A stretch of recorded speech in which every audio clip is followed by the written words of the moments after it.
Bueno, antes de empezar como tal con el tema, con el sermón,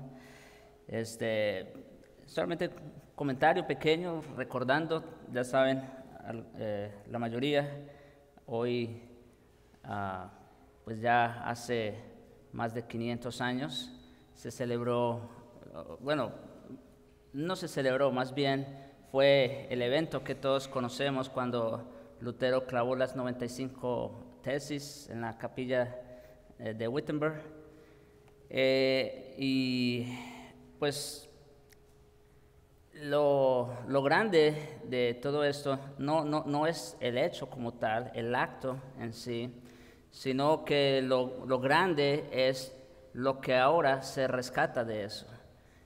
Toda la doctrina que nosotros conocemos, no que no haya estado la doctrina por siglos, siempre hubo grupos marginados a lo largo de la historia, como los albigenses, los enriquenses, los valdenses, entre muchos otros, que guardaban, preservaban la doctrina de los apóstoles, pero de manera oficial, vamos a decir, de manera oficial, fue entonces cuando pues empezó otra vez una nueva reforma, una nueva luz, un despertar hacia las doctrinas bíblicas.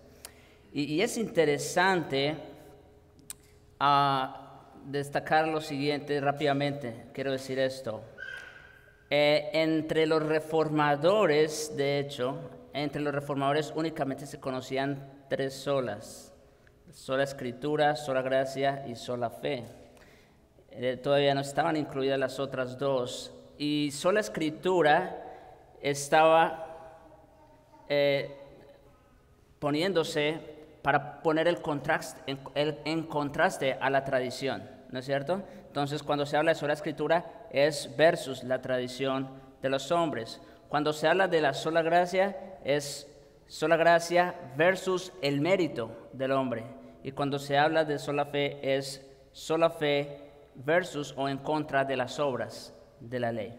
Y me llama la atención, ustedes saben que nosotros no traemos temas o sermones pensando en una fecha especial o en algo así, ¿no es cierto? Nosotros tratamos siempre de guardar cuidadosamente la serie en las que vamos.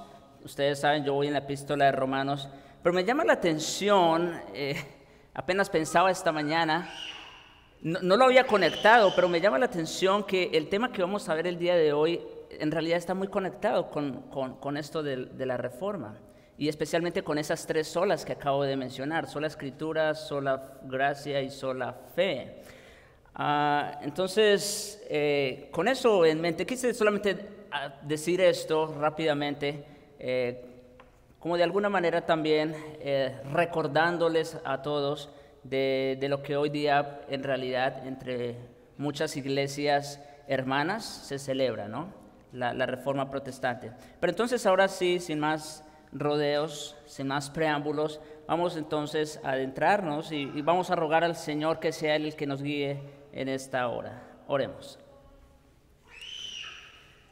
Padre Santo, bueno, misericordioso, bendito Señor, gracias te damos por este día especial entre la semana que tú has apartado para que tu pueblo venga, Señor, con sacrificios de alabanza, con disposición para alabarte y también, Señor, para ser instruidos por ti. Gracias te damos, Señor, por el estudio que ya tuvimos en la mañana, la manera como nos enseñas, pero ahora te rogamos la guía de tu Espíritu, Señor, para exponernos a tu palabra, lo que tú quieres hablar a nuestros corazones. Y es por eso también, Señor, que te ruego en esta hora que perdones mis pecados, perdones mi maldad, Señor, que me incapacitan o me inhabilitan para decir todo lo que voy a decir, pero por otro lado, te ruego la guía y la dirección de tu Espíritu para que seas tú el que hable a esta iglesia. Y te ruego, Señor, por todos los oyentes, los que están aquí, los que nos miran, Señor, que tú abras los ojos de su entendimiento, despiertes sus corazones, Señor, a una verdadera relación contigo. Utiliza, Señor, este tema, Señor, para despertar a aquellos que están dormidos, para levantar a aquellos que están muertos, y todo esto, Señor, para la gloria de tu nombre, en Cristo Jesús. Amén. Y el título que le he puesto al tema el día de hoy es la falsa religiosidad de Israel. La falsa religiosidad de Israel. Y claro, le pongo así al título porque ustedes saben, el apóstol viene hablando de Israel, ¿no es cierto? Ese es el tema que nos está ocupando a partir del capítulo 9 y hasta el capítulo 11. Es la nación de Israel, el plan de Dios con este pueblo. Pero, como ustedes saben, toda la Escritura es inspirada por Dios y es útil, ¿no? Para enseñar, para redarguir, para corregir y para instruir en justicia. Así que definitivamente tiene que ver con nosotros también. Y como les digo, vamos a hablar de la falsa religiosidad de Israel, porque la falsa religiosidad fue algo que estaba a flor de piel precisamente en el tiempo en que los pre-reformadores y los reformadores posteriormente también se encontraron. Ellos se encontraron en una cultura de falsa religión, ¿no es cierto? Al punto de que ustedes saben, hasta se estaban vendiendo indulgencias según para sacar almas del purgatorio y todo esto. Pero eso de la falsa religiosidad no tiene que ver únicamente con la iglesia de Roma o con lo que ocurrió hace 500 años, sino que hasta el día de hoy es algo que nos ocupa y es algo que está muy, pero muy patente alrededor nuestro. Romanos capítulo 10, versículos 1 al 4, ese será nuestro texto de estudio el día de hoy. Romanos 10, versos 1 al 4 dice lo siguiente: Hermanos, ciertamente el anhelo de mi corazón y mi oración a Dios por Israel es para salvación. Porque yo les doy testimonio de que tienen celo de Dios, pero no conforme a ciencia.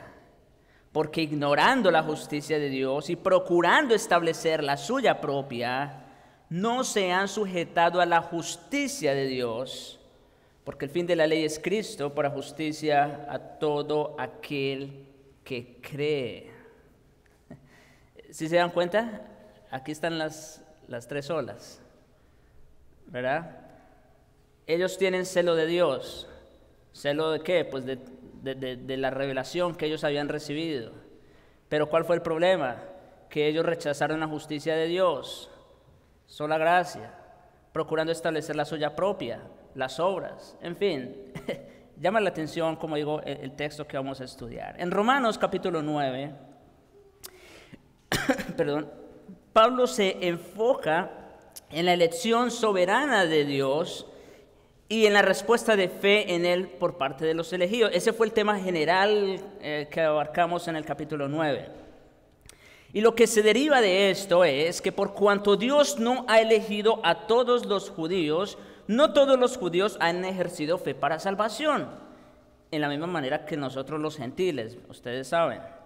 Como se vio antes, puesto que Pablo sabía cuán ofensiva era esa verdad para la mayoría de los judíos, es decir, Pablo sabía que al escribir este tema de la elección incondicional iba a ser algo que iba a chocar con la mente judía. Entonces por eso Pablo empezó el capítulo 9 de Romanos con un tono de gran compasión y tristeza, ¿recuerdan? Atestiguando que él estaba dispuesto a sacrificar su propia salvación si ese acto singular pudiera traer salvación a sus coterráneos incrédulos y hermanos en la carne.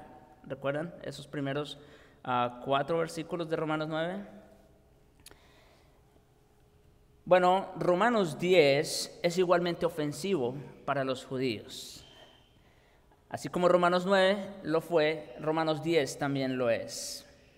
Porque allí el apóstol se enfoca en la incredulidad voluntaria y consciente de Israel así como en la ignorancia espiritual y la condenación divina que tal incredulidad trae como resultado.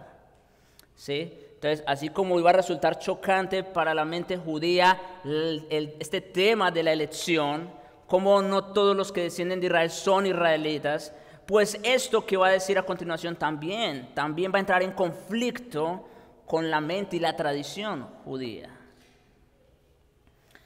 Es por eso que nuevamente el apóstol abre su corazón y trae a Dios como testigo en sus oraciones a favor de Israel. Y dicho sea de paso, quiero aquí hacer un paréntesis rápido. Noten que Pablo, el apóstol, él no solamente se ocupa de presentar la verdad. Claro, ustedes saben, Pablo en Romanos 9, como decíamos, él metió el acelerador hasta el fondo. Él no escatimó esfuerzo alguno por presentar la verdad en cuanto a la elección incondicional. Sin embargo, y la soberanía de Dios en la salvación. Sin embargo, eso no quitó para nada su tono compasivo y de afecto por sus hermanos. Y lo que quiero decir es esto: el apóstol no estaba tan interesado en ganar el argumento como en ganar el corazón de los receptores de esta epístola. Vuelvo y repito, el apóstol no estaba tan interesado en ganar el argumento como en ganar el corazón de sus oyentes. Y esto es muy importante, mis hermanos, sobre todo cuando nosotros estamos en una charla, en una plática con otra persona, quizás presentándole el evangelio, no sé. Y mucho tendemos a ganar el argumento, ¿no es cierto? Nos vamos más por ese lado, a querer tener la razón de. Bueno, mis hermanos, antes de nosotros, a la otra gente no le importa lo que nosotros sabemos. La gente le importa que tú realmente estás interesado en ellos, que es diferente. Y eso es lo que el apóstol está haciendo aquí. Fue lo que hizo en el capítulo 9 y es lo que va a hacer aquí en el capítulo 10. Miren cómo empieza el verso 1 del capítulo 10. Y ese es el primer encabezado de este sermón, la oración de Pablo por Israel. Hermanos, ciertamente el anhelo de mi corazón y mi oración a Dios por Israel es para salvación. Otra vez, Pablo no iba a enseñar lo que sigue a continuación meramente para demostrarle a los judíos que él tenía la razón. No, ese no era el punto del apóstol.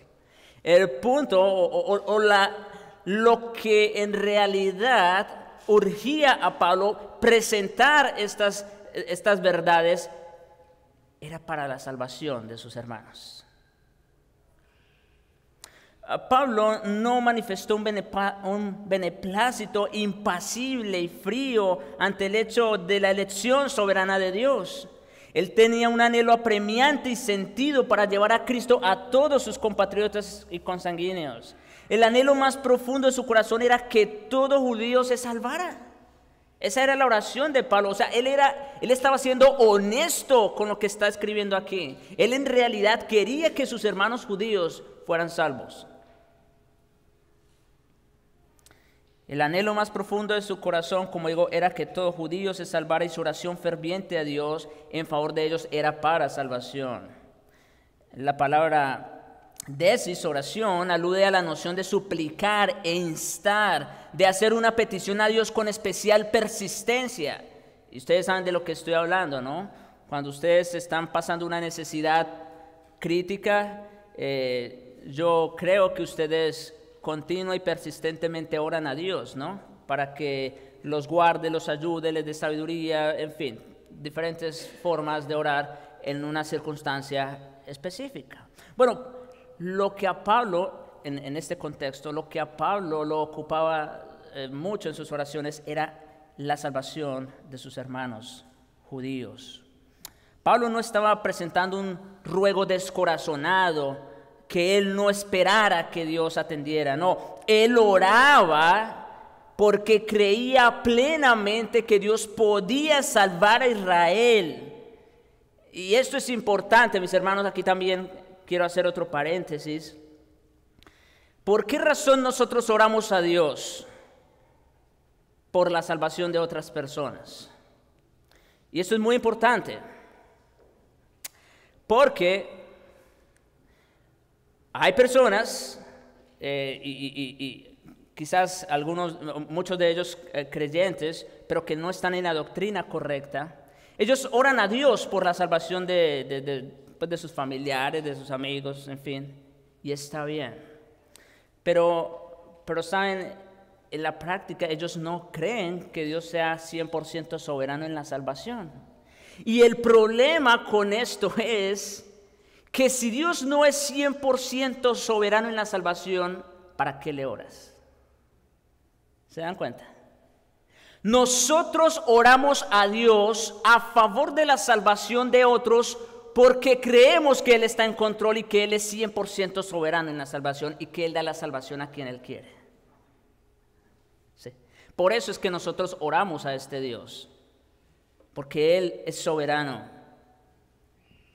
Entonces, igual que Pablo, él creía plenamente que Dios podía hacerlo con sus hermanos.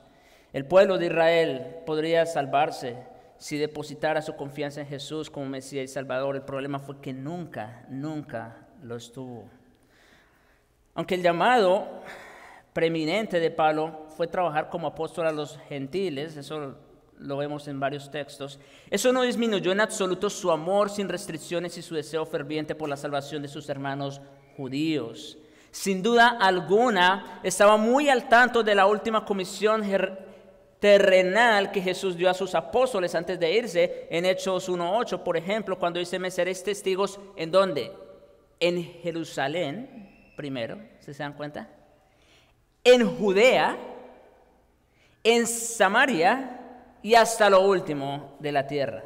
Pero noten, hay un orden aquí, como cuando el Señor le dice a la mujer sirofenicia, lo dije la vez pasada, ¿no es cierto?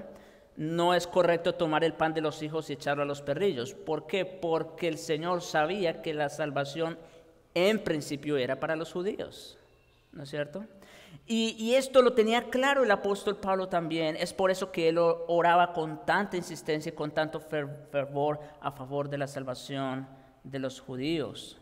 Pablo ya había proclamado que el evangelio es poder de Dios para salvación a todo el que cree. ¿Quién? Al judío primeramente, y también al griego.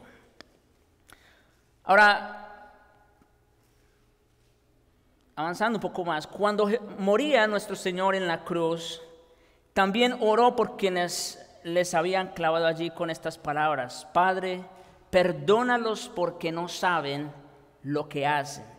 Esa fue una oración por salvación de unos que estaban crucificándole en ese momento, por unos asesinos. Y Esteban siguió el mismo ejemplo de su Señor en Hechos 7:60, cuando dice: Señor, no les tomes en cuenta su pecado. Mis hermanos, es exactamente lo que el apóstol estaba haciendo por los judíos. ¿Por qué? Porque ahora el apóstol estaba siendo perseguido por sus hermanos, por sus compatriotas los judíos.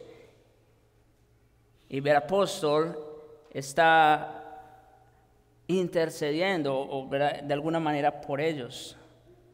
Pablo no guardaba rencor alguno en contra de aquellos que le perseguían o perseguían a su Señor, sino que más bien oraba por su salvación. Los creyentes, mis hermanos, los creyentes debemos orar y testificar por todos los incrédulos. Sí, mis hermanos, ese es un llamado para nosotros, dicho sea de paso. Los creyentes debemos orar y testificar por todos los incrédulos, sabiendo que Dios en su fidelidad salvará a todos los que crean en Jesucristo. Como dice alguien, aislar la elección soberana de Dios de la fe personal del creyente es un intento necio y presuntuoso de separar lo que Dios ha unido de forma inextricable. Una teología que no refleje compasión genuina y de corazón hacia los perdidos, así como un anhelo profundo por su salvación, es una teología que no está basada en lo que la Biblia enseña. Y quiero decir lo siguiente también, otro paréntesis, hay muchos paréntesis hoy, pero es que quiero tratar de no dejar cabos sueltos. Mucho se nos acusa a nosotros, bautistas, reformados, calvinistas, pónganle los rótulos ahí. Se nos acusan de ser, no encuentro el término ahorita, pero vamos a decir muy pacientes, muy pasivos es la palabra, muy pasivos en cuanto al tema del evangelismo, ¿no es cierto? Que como nosotros creemos que Dios es soberano en la salvación, entonces pues nosotros simplemente lo dejamos todo ahí y que el Señor se encargue. Como quiera, los que Él va a salvar, los va a salvar. Ok, esa es una acusación, por un lado, que no tiene fundamento. Esa es una acusación sin fundamento. Pero, también quiero decir esto, pero también muchas veces nosotros somos responsables de que esas personas tengan ese tipo de acusaciones. ¿Por qué? Porque es verdad que una vez nosotros nos encontramos en la teología, en la doctrina, entonces nos sentamos y no somos muy dados a predicar el evangelio a otros. Así que no estoy obviamente justificando esa posición o esa acusación, más bien lo que estoy diciendo es que nosotros como iglesia bautista reformada, nosotros que tenemos en nuestras manos la teología, la doctrina de las Escrituras, nosotros precisamente somos llamados a llevar esa bandera a todos aquellos que no la tienen o que no la conocen. Bien, mis hermanos, esto entonces en primer lugar, esto con respecto a la oración, a la compasión del apóstol por Israel y aplicado también en nuestro caso.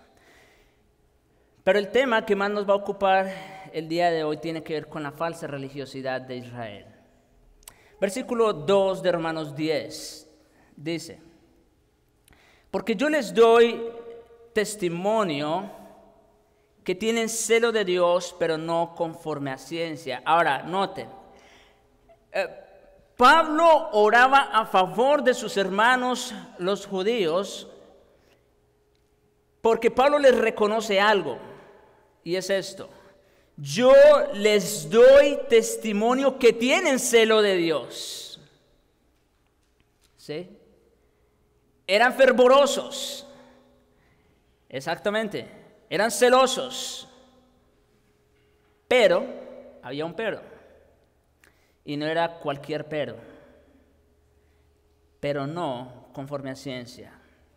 Entonces, Pablo oraba y tenía un anhelo ferviente por la salvación de Israel porque podía dar testimonio de que tienen celo de Dios, pero no conforme a ciencia. El apóstol sabía, con base en su propia experiencia, como un fariseo celoso y radical, que la mayoría de los judíos de aquel tiempo eran muy religiosos a pesar de estar alejados de Dios.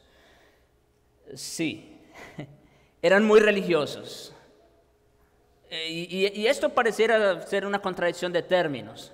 ¿Cómo puede ser que eran religiosos, que eran celosos y por otro lado estaban persiguiendo a los creyentes? Pues ese era el problema precisamente, que su celo, que su fervor religioso estaba sin fundamento, era sin ciencia, como dice el apóstol aquí. Y Pablo, como les digo, yo creo que él podía hablar de primera mano lo que ocurría con los judíos de ese tiempo. ¿Por qué? Porque Pablo era uno de esos. El apóstol declaró ante la muchedumbre airada de judíos en Jerusalén en Hechos 22:3, dice: yo de cierto soy judío, nacido en Tarso de Cilicia, pero criado en esta ciudad, en Jerusalén, instruido a los pies de Gamaliel, un famoso rabino en aquella época, estrictamente conforme a la ley de nuestros padres, celoso de Dios. Sí, Pablo también era celoso, al igual que sus hermanos judíos, como hoy lo sois todos vosotros.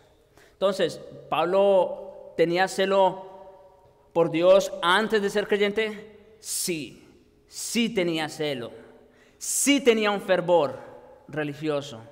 El problema de Pablo o de Saulo en aquel entonces es que era un fervor sin conocimiento. Algunos años más tarde, delante de Festo, el comandante romano y rey Herodes Agripa y su esposa Berenice en Cesarea, el apóstol dio un testimonio parecido en Hechos 26, 4 y 5. Mi vida, pues, desde mi juventud, la cual desde el principio pasé en mi nación en Jerusalén, la conocen todos los judíos. Sí, y yo creo, de hecho, que con mayor razón los judíos estaban enojados con Pablo, ¿no? Y procuraban matarle. Alguna vez incluso tuvieron que sacarlo por una canasta por detrás de los muros para, ¿verdad? Ustedes conocen la historia, en fin.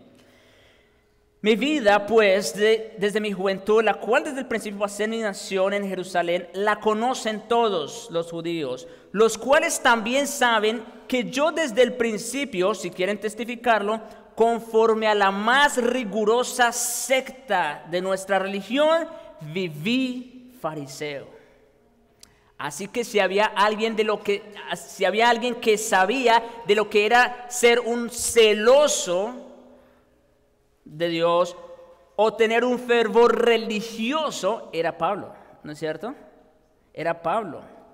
Más adelante testificó a los Gálatas, porque ya habéis oído, en Gálatas 1, versos 13 y 14, ya habéis oído acerca de mi conducta en otro tiempo en el judaísmo, que perseguía sobremanera a la iglesia de Dios y la asolaba. Y en el judaísmo, escuchen, aventajaba a muchos de mis contemporáneos, así que se ponían a un grupo de judíos, de los más religiosos, de los más selectos, aún Saulo sobresalía en medio de ellos. Los aventajaba, y escuchen por qué, dice, siendo mucho más celoso de las tradiciones de mis padres. Celosísimo Saulo, ¿no es cierto? Y también el apóstol dio un testimonio similar a los Filipenses capítulo 3 versos 5 y 6. Fui circuncidado al 8º día. Escuchen el currículum, la hoja de vida de Saulo. Circuncidado al 8º día, del linaje de Israel, de la tribu de Benjamín, hebreo de hebreos. En cuanto a la ley, fariseo, o sea, de la más estricta secta de la religión judía. En cuanto a celo, perseguidor de la iglesia. Tal era el celo de Saulo de Tarso por el judaísmo o por su religión, que llegó a perseguir a los cristianos. En cuanto a la justicia que es por la ley, escuchen, irreprensible. Es decir, que externamente Saulo de Tarso no tenía una mancha de la que se le podía acusar públicamente. Eso es lo que quiere decir ahí. En cuanto a la justicia que es en la ley, irreprensible. ¡Wow! ¡Qué hoja de vida más excelente! ¿No es cierto? Tenemos entonces en Saulo el mejor ejemplo de lo que era un judío en esa época.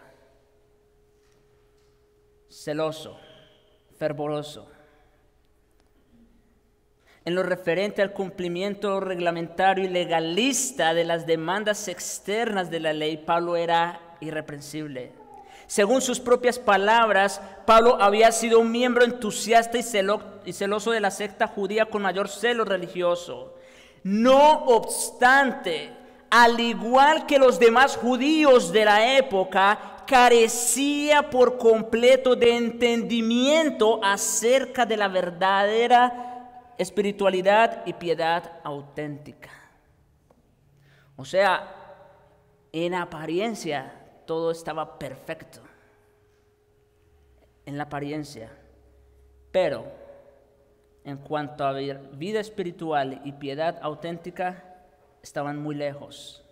Saulo no solamente no conocía ni seguía el camino de Dios, sino que se oponía a él con vehemencia al perseguir a la iglesia de Dios. Ustedes saben, en la muerte de Esteban, Saulo consintió con su muerte. aprobó su muerte, y no solo la de él, que tenemos registrada aquí, pero la de muchos otros. Nadie entonces, mis hermanos, podía entender mejor lo que significaba tener celo de Dios, pero no conforme a ciencia. Así que cuando Pablo dice, porque yo doy testimonio de ellos que tienen celo de Dios, pero no conforme a ciencia, Pablo lo dice con pleno conocimiento, ¿no es cierto? Completamente. Porque esa era la condición en la que él se encontró en un tiempo. Los judíos tenían un cierto grado o clase de conocimiento intelectual acerca de los requerimientos externos de la ley. El problema es que no tenían discernimiento espiritual o ciencia, la cual procede únicamente de una relación con Dios basada en la salvación personal. Ahí estaba el problema. Y vuelvo y repito, esto es sumamente importante porque ese era el problema de los judíos y sigue siendo el problema el día de hoy para muchos que dicen ser creyentes. El problema que tenían los judíos era que tenían una clase de conocimiento intelectual. Y yo creo que todos los que estamos aquí tenemos en mayor o menor grado un conocimiento intelectual acerca de lo que es el Evangelio, la doctrina de la gracia, la reforma, en fin. Si les hago un examen, quizás lo van a pasar, si no todos, la gran mayoría, en cuanto a conocimiento intelectual. Pero ese no era el problema con Israel, mis hermanos. Ese no era el problema con ellos, ni es el problema aquí. El problema es que no tenían discernimiento espiritual, la cual procede únicamente de una relación con Dios, basada en la salvación. Aparte del apóstol Pablo, el mejor ejemplo para explicar esta falsa religiosidad de Israel la hallamos en la historia del joven rico que se leyó hace un momento, ustedes saben, ¿recuerdan? Por supuesto que sí, ya no vamos a ir allá a esa cita, pero en pocas palabras, mis hermanos, y yo creo también en tiempos del Señor, si había alguien que podría sobresalir entre los judíos era este hombre. Este hombre creía que podía ganar el cielo basado en su buena conducta, empezando por la pregunta que le hace al Señor, ¿recuerdan? Maestro bueno, ¿qué debo hacer para heredar la vida eterna? ¿Qué debo hacer? Él creía, él presumía que podía hacer algo para ganar el cielo. Aseguraba haber cumplido la ley desde joven. Cuando el Señor le presenta la segunda tabla de la ley, porque no fueron las dos, solo fue la segunda, la que tiene que ver en relación con el prójimo o con los actos externos. ¿Qué dice el joven rico? Todo eso yo lo he guardado desde mi juventud. Yo no tengo problema con eso. Yo no le he sido infiel a mi esposa, yo no le he quitado nada a nadie. En fin, parecía ser de buen testimonio. Sin embargo, cuando Jesús en amor, y me llama la atención esa palabra que incluye Marcos allí, cuando dice, entonces Jesús mirándole le amó y le dijo. Y como digo, me llama la atención porque otra vez nuestro Señor, al igual que el apóstol, no estaba interesado meramente en ganar el argumento, sino en ganar su corazón. Y entonces, cuando nuestro Señor en amor lo invita a seguirle tomando su cruz y abandonando sus posesiones, escuchen, su corazón se afligió porque amaba más su riqueza que a Dios mismo. Pregunta, ¿cuál es el mandamiento de la primera tabla de la ley? Ustedes lo saben, amarás a Dios con todo tu corazón, con toda tu alma, con toda tu mente, con todas tus fuerzas. Ese fue el problema del joven rico. Él creía que había guardado la ley. Claro, si nos vamos por lo externo, quizás era irreprensible. En otras palabras, el Señor puso en evidencia que su bondad, y no solo la bondad de este hombre, sino la de todo Israel, no pasaba de ser un mero formalismo de actos externos, pero sin la esencia misma de la ley. Es decir, sin una relación personal con el Dios que les había entregado su santa ley. ¿Sí? Y esto es importante. Vuelvo y repito. El Señor puso en evidencia cuando Él le dijo, mira, vende lo que tiene, dalo a los pobres y ven y sígueme tomando tu cruz. El Señor puso en evidencia que su bondad, lo que Él creía que era bueno, no pasaba de ser un mero formalismo externo, pero sin una relación con ese Dios de la ley. Y en eso consistía la falsa religiosidad de Israel, mis hermanos. En eso precisamente, en una religión de formalismos, de actos externos, de obras. Ellos tenían la clase de conocimiento religioso superficial que degenera en orgullo y arrogancia. Pero no el conocimiento o ciencia que es conforme al carácter de Dios y que al mismo tiempo proviene de y produce humildad y santidad. Ahora bien, esta religiosidad superflua o superficial desencadenó en dos cosas rápidamente. Desencadenó en un rechazo a la justicia de Dios y un rechazo posterior al Señor de la justicia. Entonces vamos a ver rápidamente el rechazo a la justicia de Dios, verso 3 de Romanos 10. Porque ignorando la justicia de Dios y procurando establecer la suya propia, no se han sujetado a la justicia de Dios. En otras palabras, ¿qué hicieron? La rechazaron.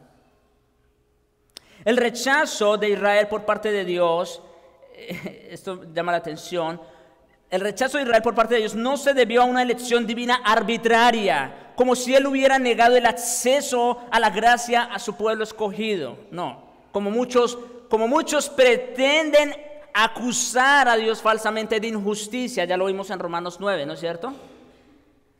No. Las personas que no se salvan no porque Dios no los haya escogido, no. Se salvan por su pecado, no se salvan por su pecado. Esa es la razón. Todas las escrituras judías, aquí tenemos la mejor ilustración. Todas las escrituras judías son testimonios del llamamiento continuo de Dios a Israel para que se vuelvan a Él una y otra vez. Dios llamó a esta nación una y otra vez por medio de la ley, de los profetas y de las otras escrituras. De todos los pueblos de la tierra, a Israel le fueron confiadas las mismas palabras de Dios, como dice Romanos 3:2. Por ende, la nación de Israel fue el único y exclusivo responsable de su rechazo por parte de Dios, quien a pesar de haberse revelado a sí mismo y manifestar su gracia una y otra vez, fue ignorado y posteriormente rechazado. Ese fue el problema de Israel. Ellos tenían la revelación de Dios, gozaban de ese privilegio. A ellos les había sido confiada la palabra de Dios, las promesas, los pactos, el culto, en fin. El problema fue que ellos ignoraron esa revelación y posteriormente la rechazaron. Como dice MacArthur, la gran tragedia en la historia de Israel ha sido su despilfarro de aquel privilegio inmensurable que consistió en haber recibido directamente la palabra misma de Dios, primero su palabra escrita en las Escrituras y luego, trágicamente, la palabra viva de Dios en su Hijo Jesucristo. Así pues,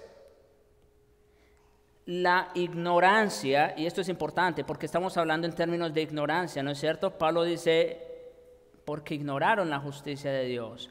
La ignorancia de la que Pablo está hablando aquí no era falta de información.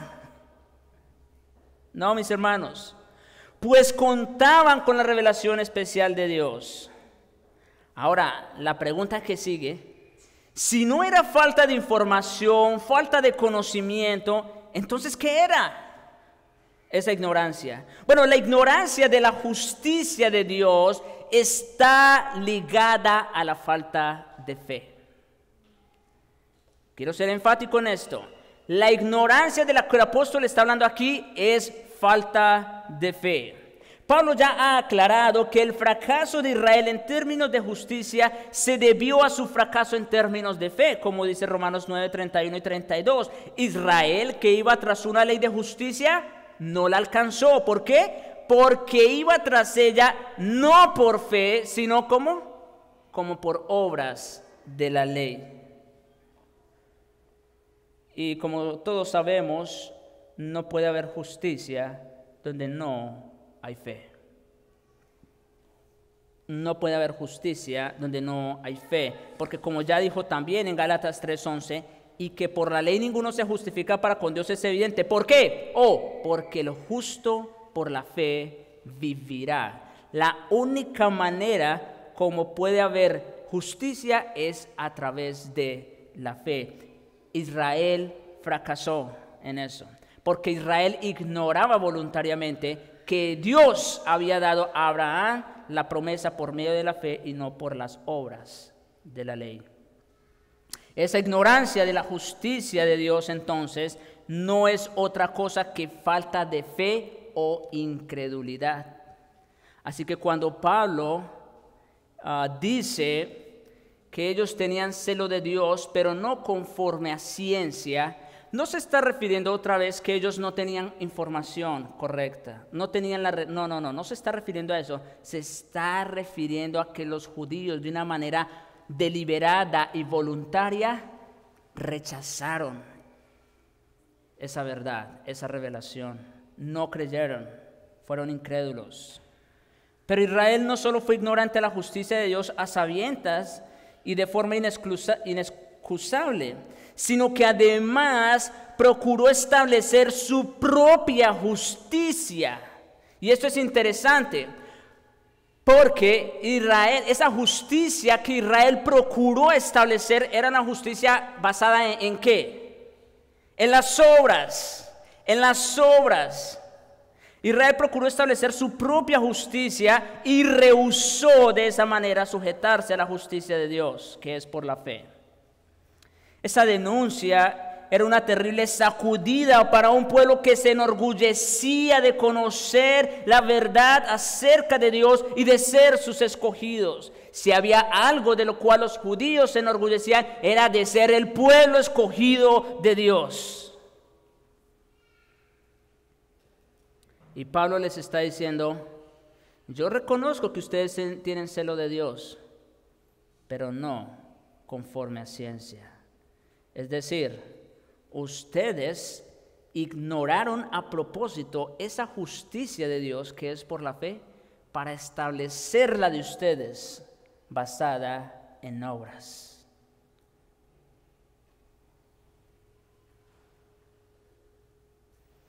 Pablo deja en claro entonces que la ignorancia más grave de Israel era con respecto a la justicia de Dios, la naturaleza esencial de su carácter personal.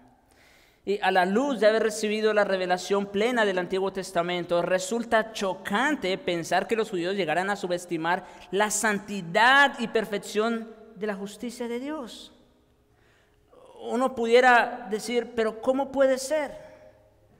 Si los judíos tenían toda esa revelación, ¿cómo ellos pudieron subestimar la justicia y la santidad de Dios? Bien, mis hermanos, con razón el Señor dijo en Mateo 5:20 lo siguiente: porque os digo que si vuestra justicia no fuere mayor que la de los escribas y fariseos, no entraréis en el reino de los cielos. Y ya saben ustedes lo que es un fariseo. Lo acabo de decir hace un momento. ¿Quién era Saulo de Tarso? ¿No es cierto? Bueno, y nuestro Señor dice que si nuestra justicia no supera la justicia de estos hombres, ¿qué dice? no podemos entrar en el reino de los cielos. En otras palabras, lo que habían hecho los judíos, en cabeza de los rabinos, por supuesto, quienes eran los que daban interpretación a la ley, lo que habían hecho era rebajar la santidad y pureza de Dios a su propio nivel pecaminoso.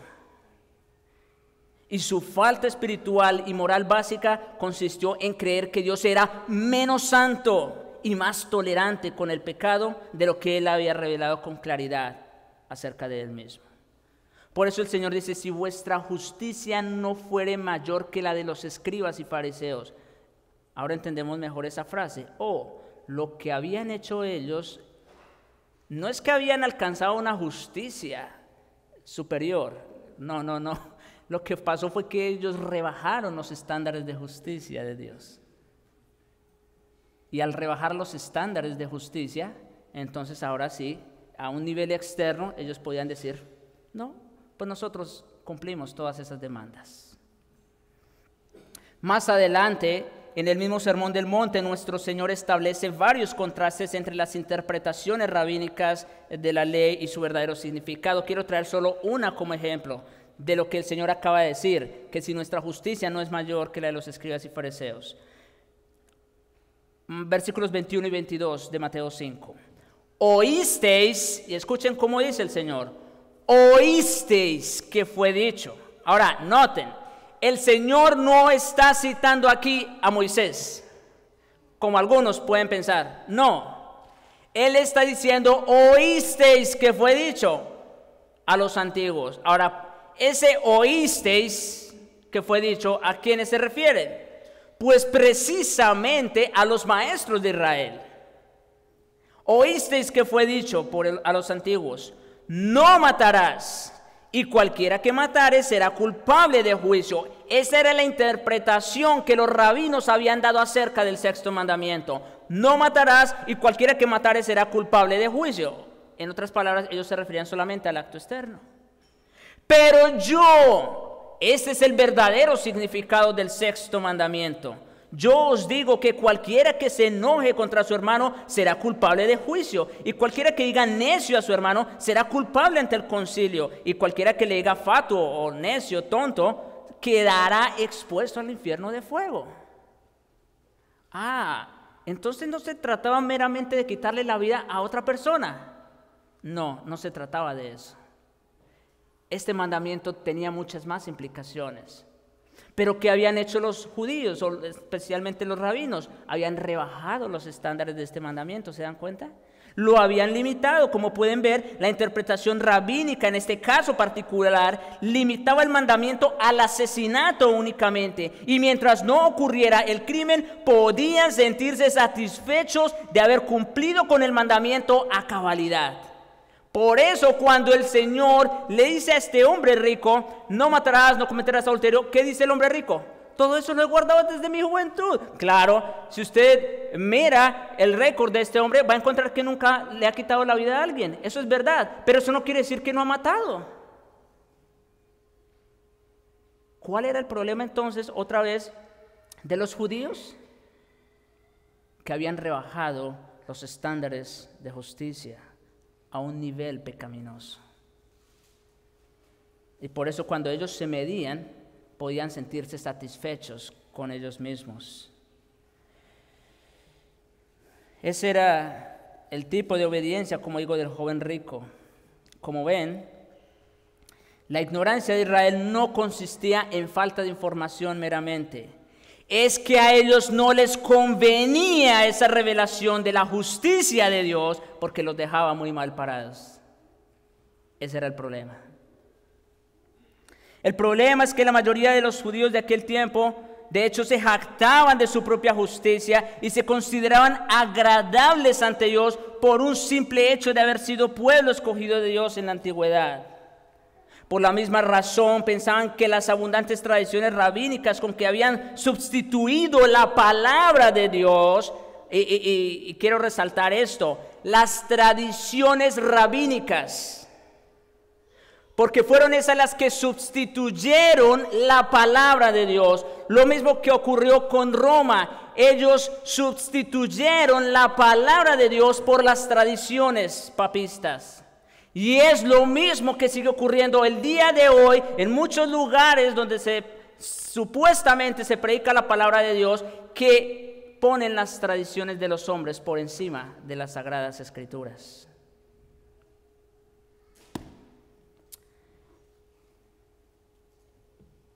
Un ejemplo claro, Mateo 15, versos 1 al 9. Entonces se acercaron a Jesús ciertos escribas y fariseos de Jerusalén diciendo: ¿por qué tus discípulos escuchen cuál era el problema que tenían los judíos? El problema de los judíos no era que no guardaban la ley, que no se sometían a la autoridad de las Sagradas Escrituras. Miren cuál era la queja de los judíos. Quebrantan, ¿qué? La tradición de los ancianos. El problema de los judíos era ese. La tradición, que quebrantaban la tradición de los ancianos, porque no se lavan las manos cuando comen pan. Esa era una de las muchísimas reglas que ellos tenían. Y ahora escuchen la respuesta del Señor. Entonces, respondiendo, Él les dijo: ¿por qué también vosotros quebrantáis el mandamiento de Dios? ¿Se dan cuenta del contraste? Los escribas y fariseos vienen con la queja de haber quebrantado la tradición. Y el Señor les responde: ¿y ustedes por qué quebrantan el mandamiento de Dios? ¿Qué es más importante, la tradición o el mandamiento de Dios? Qué manera de responder, ¿no es cierto? Cuánta sabiduría. Vosotros quebrantáis el mandamiento de Dios por vuestra tradición, le dice el Señor. Porque Dios mandó diciendo: honra a tu padre y a tu madre, y el que maldiga al padre o a la madre muere irremisiblemente. Pero vosotros decís, o sea, ellos dieron una interpretación diferente al quinto mandamiento. Cualquiera que diga a su padre o a su madre: es mi ofrenda a Dios, todo aquello con que pudiera ayudarte, ya no ha de honrar a su padre o a su madre. Eso era lo que ellos decían. En otras palabras, si usted tenía algún dinero y no le ayudaba a sus padres, so pretexto de que ese era para traerlo al altar de las ofrendas, entonces con eso ellos ya se lavaban las manos. Y mire lo que dice el Señor: así habéis invalidado el mandamiento de Dios por vuestra tradición. El Señor nunca dejó una ventana abierta para quebrantar el quinto mandamiento. El Señor nunca dijo: honra a tu padre y a tu madre, excepto si. ¿Verdad que no? No. Ellos habían quebrantado el mandamiento de Dios por tradiciones humanas. ¿Se dan cuenta cuál es el punto aquí? Hipócritas, bien profetizó de vosotros Isaías cuando dijo: este pueblo de labios me honra, mas su corazón está lejos de mí, pues en vano me honran, enseñando como doctrinas mandamientos de hombres. Y como digo, es algo que hasta la luz de hoy se sigue haciendo en muchos púlpitos. No solamente ignoraron a sabiendas la justicia de Dios, sino que fueron incapaces de entender su propia justicia. Pensaban que eran más santos y justos de lo que eran los judíos. Y como resultado creían que que cualquier deficiencia en su propio mérito se podía saldar por medio de sus buenas obras. Por eso si ellos decían: sorry papá, no te puedo ayudar, todo lo que tengo es para la ofrenda. Mentira. Estás quebrantando la ley de Dios. En consecuencia, no sentían la necesidad de un Mesías que les salvara del pecado. Como ellos habían rebajado los estándares de Dios, ellos creían que ya habían cumplido y se sentían satisfechos con ellos. No tenían la necesidad de un Salvador. Tal ignorancia execrable y valoración disparatada de la justicia de Dios y de su propia injusticia se constituyó en la base de todo su sistema legalista de autojustificación. Ese era el problema de los judíos. Ellos habían creado su propio sistema de leyes que podían satisfacer de alguna manera por medio de esas tradiciones rabínicas. Ahora, pero los judíos no solamente rechazaron la justicia de Dios en esa manera, sino que ellos rechazaron al Señor de la justicia. Versículo 4 de Romanos 10. Porque el fin de la ley es Cristo, para justicia a todo aquel que cree. También hubiera podido titular este sermón Cristo, el fin de la ley, ¿no es cierto? A causa de la actitud arrogante de sentirse satisfechos y justos en sí mismos, los judíos fueron ciegos a la maravillosa verdad del nuevo pacto, que el fin de la ley es Cristo para justicia a todo el que cree. Ellos fueron completamente ciegos. Por eso cuando Cristo vino, ¿qué dice Juan? Los suyos no lo recibieron. Así como ellos a lo largo de los siglos habían estado rechazando la justicia de Dios una y otra vez, cuando vino la plena revelación de Dios en la persona de Jesucristo, ¿qué fue lo que hicieron? Exactamente lo mismo. Lo rechazaron. Tropezaron, como vimos la vez pasada, Romanos 9, 32 y 33, tropezaron en la piedra de tropiezo.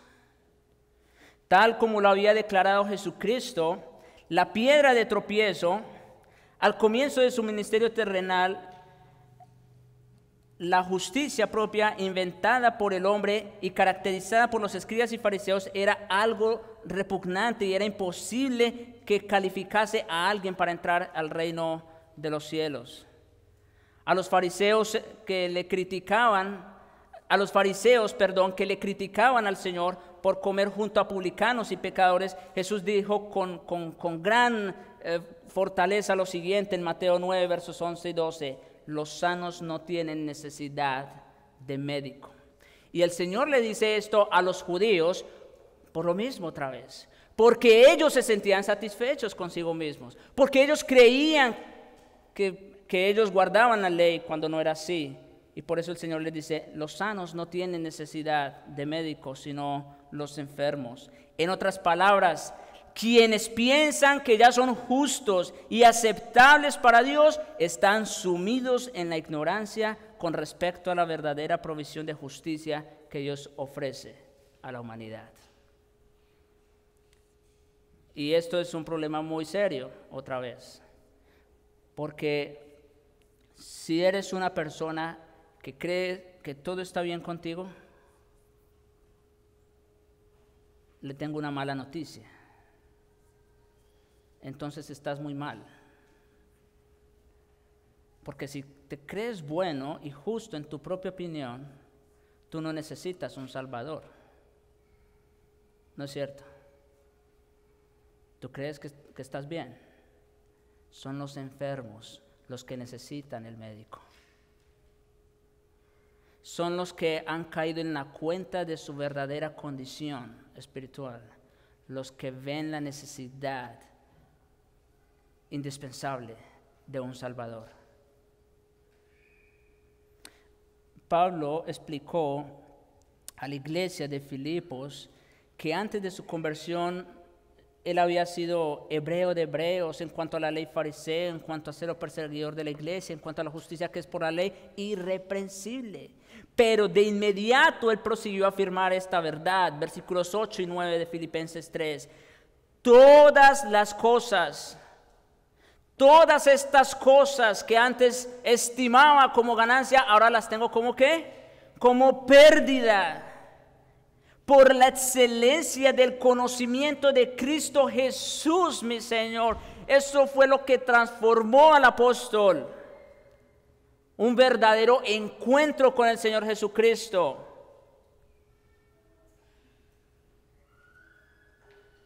Y él ya no confiaba en su propia justicia, versículo 9 de Filipenses 3, que es por la ley, sino la que es por la fe de Cristo, la justicia que es de Dios por la fe.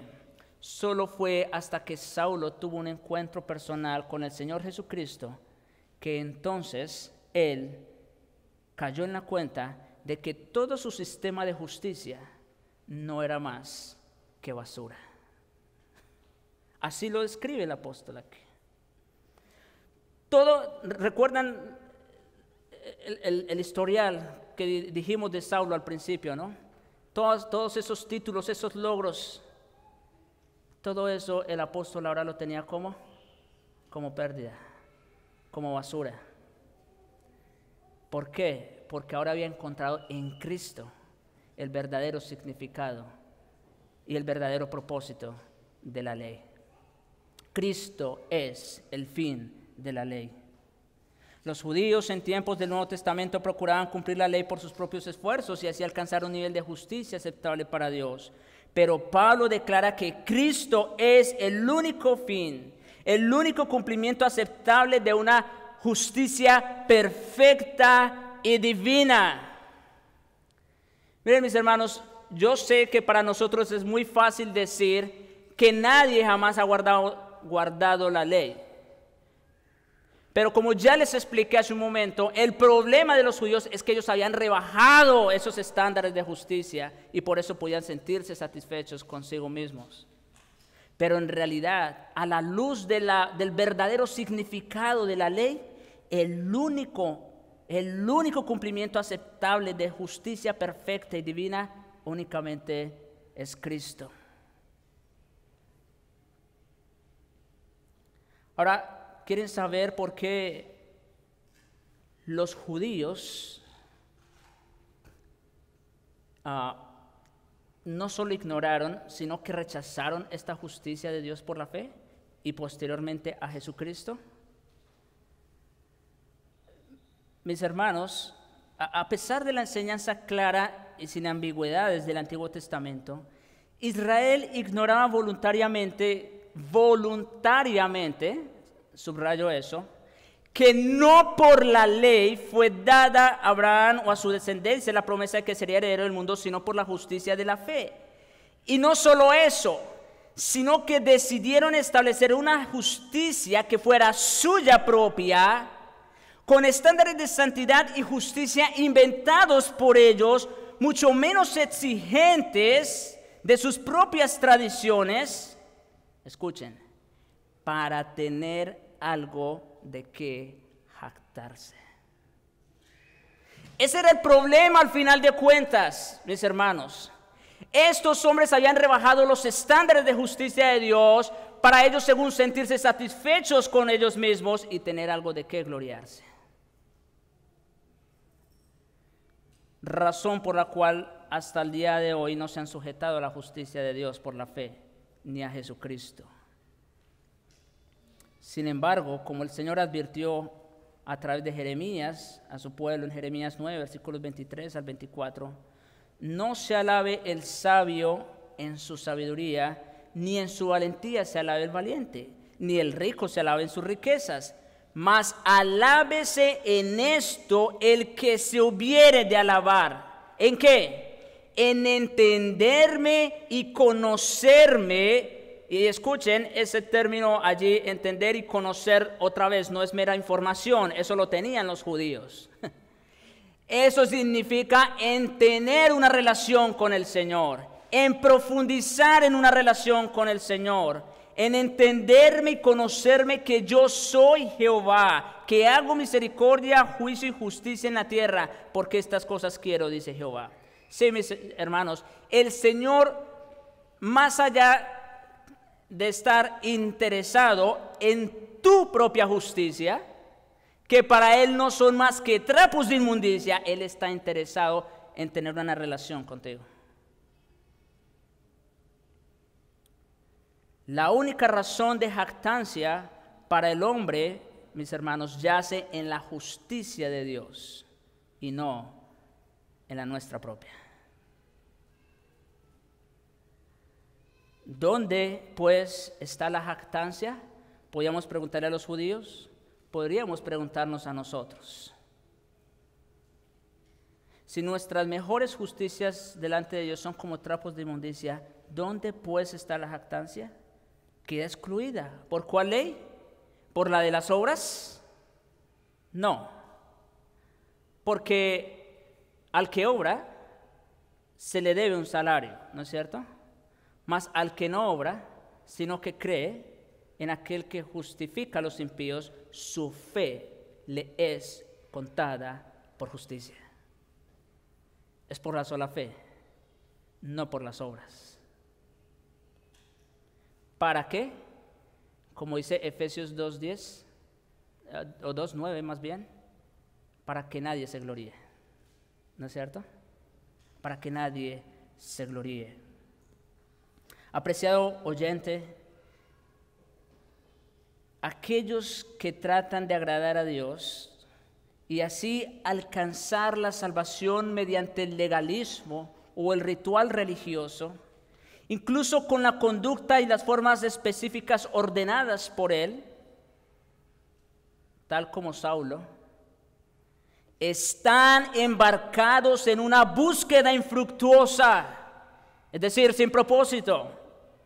Porque la mejor justicia que el hombre caído puede aspirar a alcanzar por sí mismo no vale más que un trapo de mujer menstruosa ante los ojos de Dios.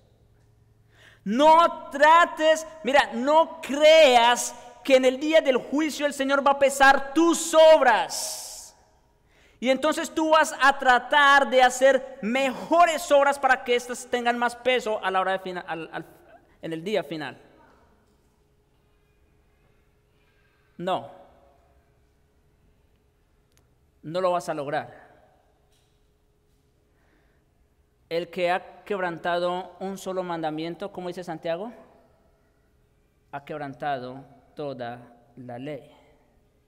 El joven rico, según había guardado todos estos mandamientos desde su juventud, pero amaba más al dinero que a Dios. Y esa fue su condenación.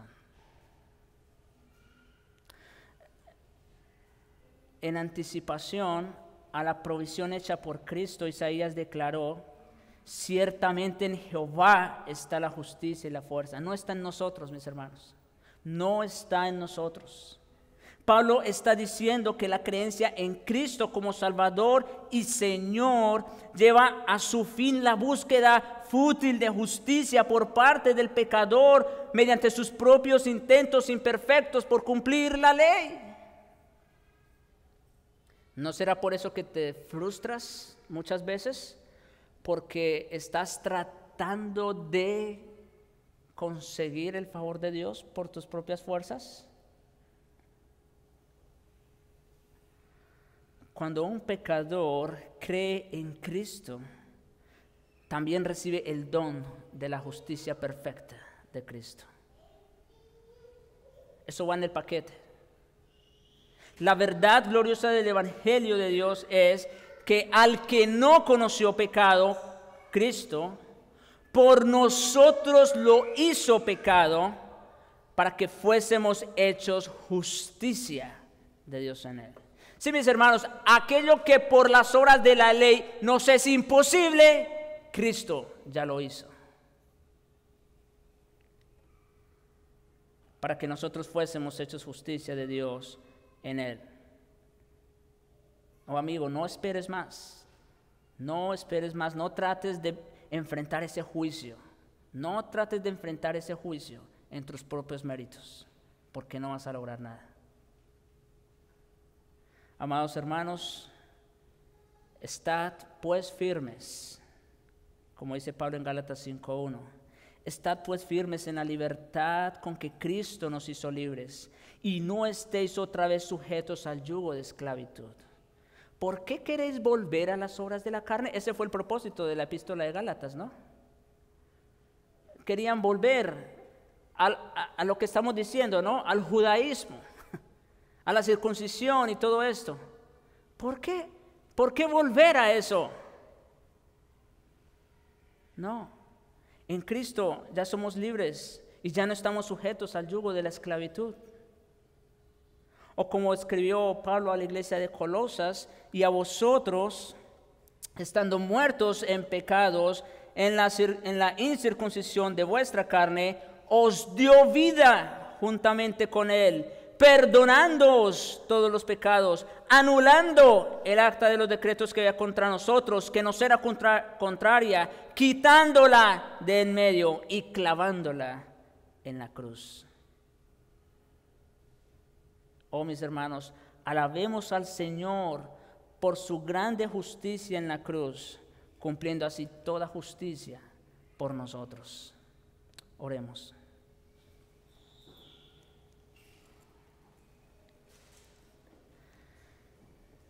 Padre Santo, bueno, justo Señor, gracias te damos. Gracias te damos que no nos toca a nosotros pagar por nuestros propios medios aquello que por nuestra propia culpa nos hemos ganado.